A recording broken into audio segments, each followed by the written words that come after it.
and welcome to Kimberly and Knit for Brains. Today, I wanted to talk about the differences between crochet and knitting. We've talked about this before. My page is called Knit for Brains, and yet rarely, if anything, I've shown you, do I do any knitting. And so my husband, aka the Brit, last night said, "Why do you call it Knit for Brains if you don't do any knitting?" Wasn't sure that I had a good answer for him. So I started thinking about which one I prefer. And I believe that people are very specific. Either you are predominantly a knitter who dabbles in crochet, or you are predominantly a crocheter who dabbles in knitting. I could be wrong. This is just my observation. I am self-taught knitter and crocheter, but after working with both, I believe I know I prefer crochet over knitting. I believe I'm a better crocheter over knitting, and I wanted to determine why. And I have a lot of friends, there's even a knit group that I belong to, that have kind of joked around and said, when you grow up and, you become better, you can become a knitter. Whatever. So what's the difference between the two, knitting and crocheting? Is there one that's better, or is it just a preference? I don't think I would ever be so bold as to say one is better than the other. I prefer crochet over knitting because, and here's what I wanted to talk about. I prefer crochet over knitting because, number one, you're dealing with one hook, as opposed to knitting where you got to learn to manage two hooks. And as you can see just then, they tend to fall off. My biggest phobia with knitting is that all of my stitches are on this needle, right? This is my working needle. As I move them over, depending, and this is a pretty fat stick, so as it moves over, there's a really good chance with me and my fumble fingers that I'm going to lose a stitch. It's going to fall right off. The whole family here freaks out because I'm like, don't anybody move! Because if someone gets a hold of this yarn and takes off down the hall running from me, guess what happens to these stitches? They go away.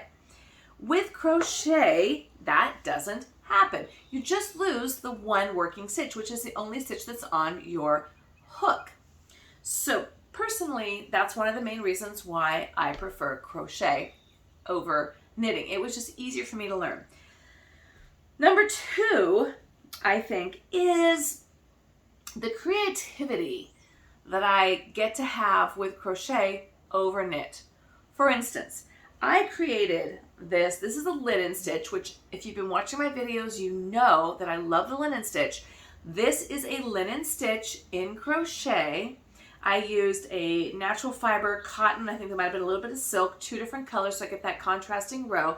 But if you look at it, it's got some really nice drape, got a little bit of weight to it because it's a natural fiber. Okay, not a lot of super give, but that really cool drapey look for it. Okay. And because it's the linen stitch, it's pretty dense and it looks to me like it's a knit stitch. One of the things about knitting is the stitches are denser, right? They're tighter, they're smaller, you use less yarn with knitting than you do with crochet. But in this particular stitch, I find that it's very similar to knit. Like, unless you really knew what you were looking at, the untrained eye would look at it and go, oh, that's a beautiful knitted scarf that you've got. When in reality, if you know what you're looking at, you'd go, oh, that's crochet, that's a linen stitch. This is one of the reasons why I like it. Okay, now, truth be told, you use more yarn with crochet than you do with knitting. That's a fact because typically the stitches in crochet are larger. And additionally, because of that, crochet takes less time than knitting. So here, if you're watching my unboxing Lion brand that I did earlier this week, I unboxed and got a whole bunch of this really cool FOMO yarn. And I thought, all right, I'm going on this big trip and I'm going to make a sweater with this FOMO yarn because it's going to be soft, and it's very soft. And this is a very light, airy kind of a stitch because the pattern that I found calls for this really large, it's a size 8 millimeter, size 11 needles, so it's going to give that really kind of fat, loosey-goosey, kind of an airy look, which is great. But even still, you can see how it's really kind of dense. The stitches are pretty small, so I'm going to end up using less yarn with this than I had if I was doing crochet, potentially. Now, had I done the linen stitch in this, well, it could be looking at a completely different pattern, right? But I am pushing myself, my limits, and I was like, you know what? I want to do this in knit, so that's what I'm doing with this stitch. More of this to come back later. Besides the fact that it freaks me out just then to be knitting and potentially lose the stitches. Ooh, and I'm afraid there's going to be some knitters out there that are watching this that are going to flip out and they're going to be mad and screaming and yelling, and I apologize up front. I am not calling anyone out on this. I sometimes feel that knitting is boring. Sorry. I think it's boring sometimes. The predominant stitches in knitting are the knit and the purl. So the knit I've got here, and then I'm going to purl across. Now, you can of course add different patterns in your design to make different things. Like I would skip, or do like a yarn over, or skip a stitch, or bind off a stitch, or different things like that to create maybe holes or designs within the pattern. But predominantly, other than that, it's just knit and purl. And the other ones aren't really so much specific stitches as they are things to do with the basic knit and purl. Now I know there's things like the bobble stitch and the purl and things like that, but it's predominantly, so I think you're somewhat, I have to be very careful because I'm sure there's some crochet knitters out there that are going to flip out. Please don't. Comment nicely, be nice. I think this is predominantly a little bit more boring, a little bit more limited in what you can do.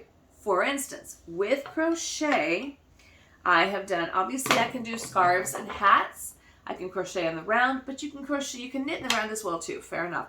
But I can do granny squares. I can do popcorn stitches. I can do mosaic crochet and Tunisian crochet and single crochet and double crochet and treble crochet. And so each one of those stitches are a variation on each other, but they're different.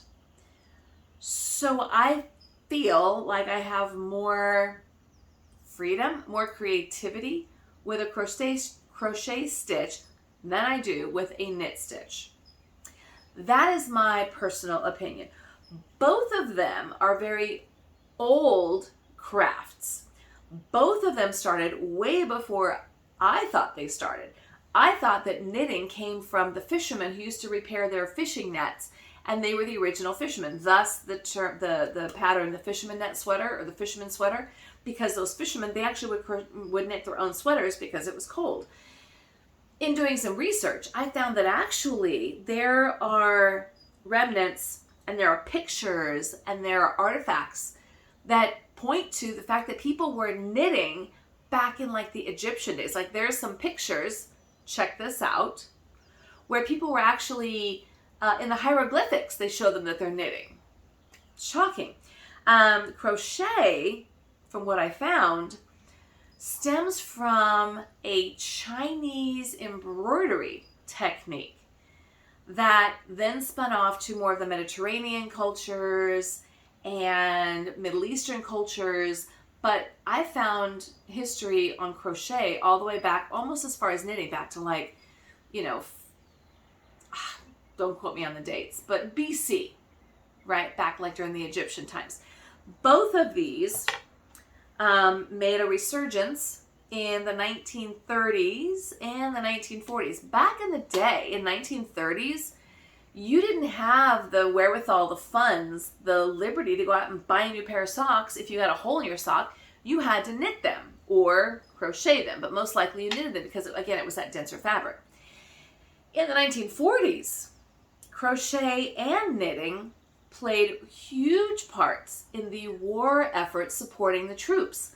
The women and even some of the kids back home would crochet and or knit hats and scarves and fingerless gloves and socks for the troops. So it made this big resurgence during that time frame.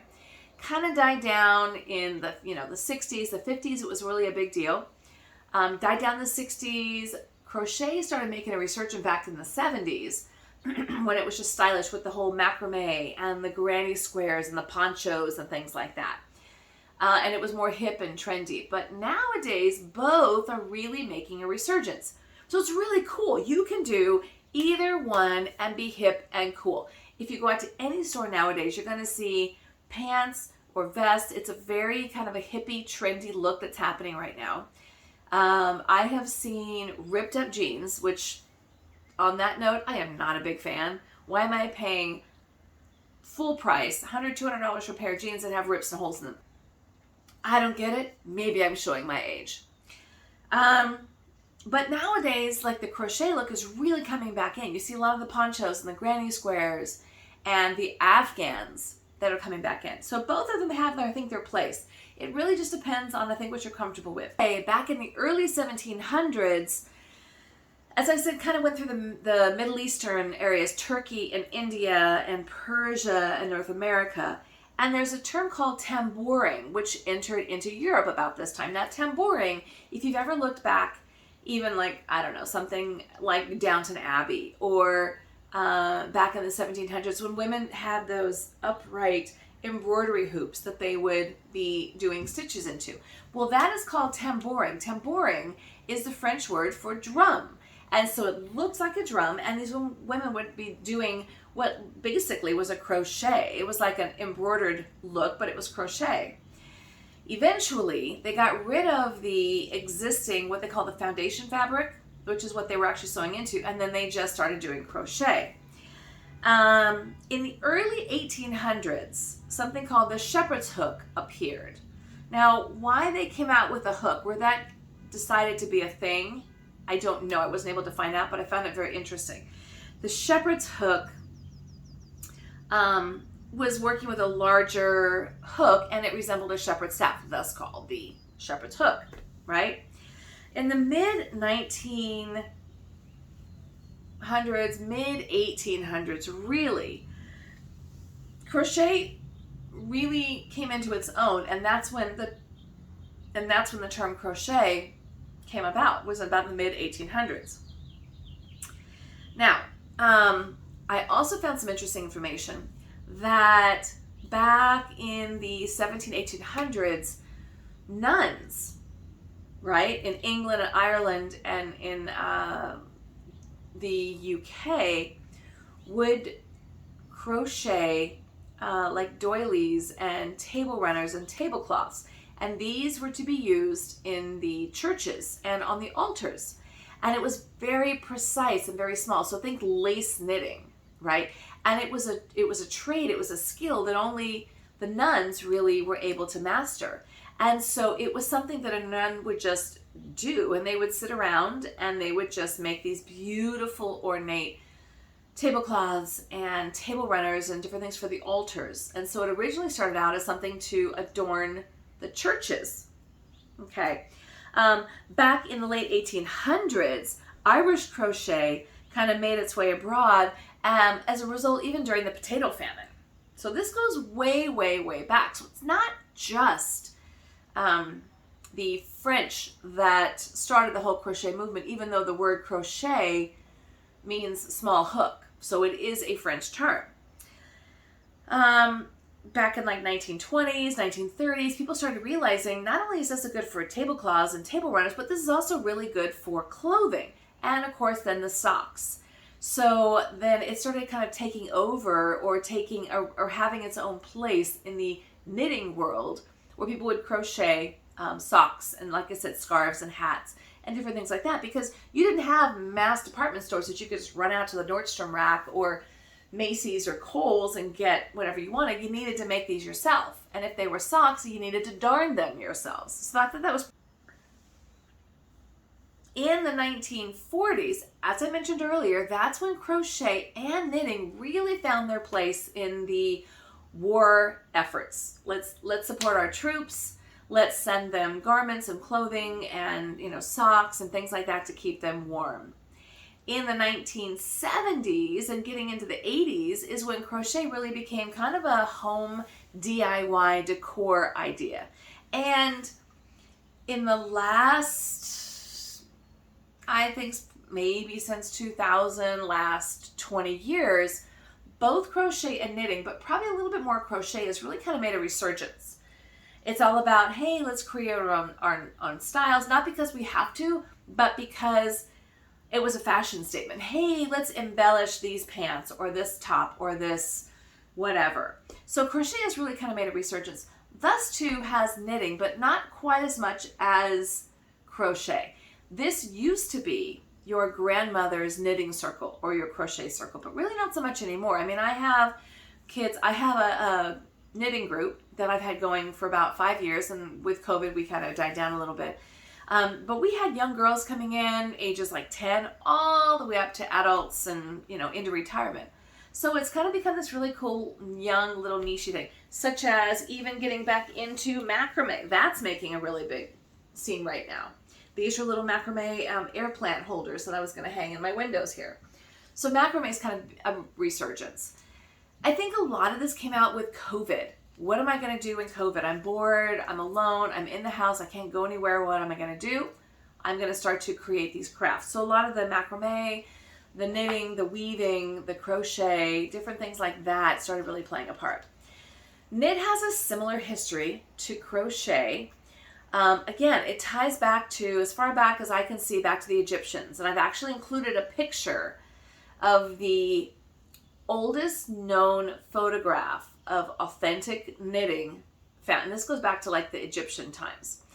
Often they would integrate tribal markings, patterns into the fabric that they were knitting, which would then represent the tribe or the coat of arms or something like that. So that to be pretty interesting.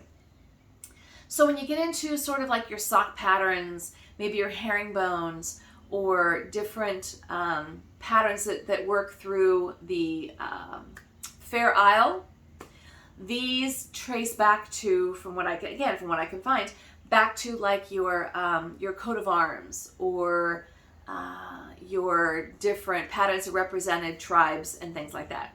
Pretty interesting.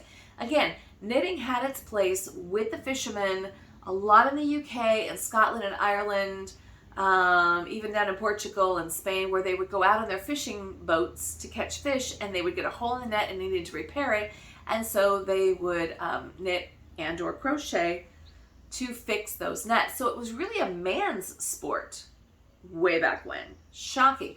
A lot of the women, to support their men when they went out onto the waters for months at a time, learned how to knit, picked it up so they could knit these fisherman sweaters to give to their men to stay nice and cool. Now, if you actually look at fisherman sweaters, they're real thick and bulky, and you actually can find yarn that is called fisherman's yarn. As a matter of fact, I think one of the big lines, either Lion's brand, I think it's Lion brand that carries it, it's 100% wool, and it's called Fisherman's Friend or Fisherman's Yarn or something like that. And it's that kind of scratchy, stiff, 100% wool product. So, getting back to what do I prefer or which one is better, I'm not going to say which one is better. Whichever one you prefer, that you enjoy doing, that brings you pleasure, that's the right one for you. You will find people that say crochet patterns are easier than knitting patterns. You will find people that say crochet is easier because it has one needle as opposed to one hook as opposed to the two needles. But it's really a personal preference. Personally, I find more creative liberty in my crochet patterns than I do with knit. With knitting, I feel like I have to be a little bit more skilled, more on task, paying attention to what's going on. This is a very, very, very simple sweater pattern. It's from Wool and the Gang, and it's literally just you knit up the front panel, you knit up the back panel, you stitch the sides together, and you add some arms, and that's it. There's no bias, there's no decreasing, there's no anchor, there's no V-neck, there's really no nothing. So this is Kimberly's style of sweater.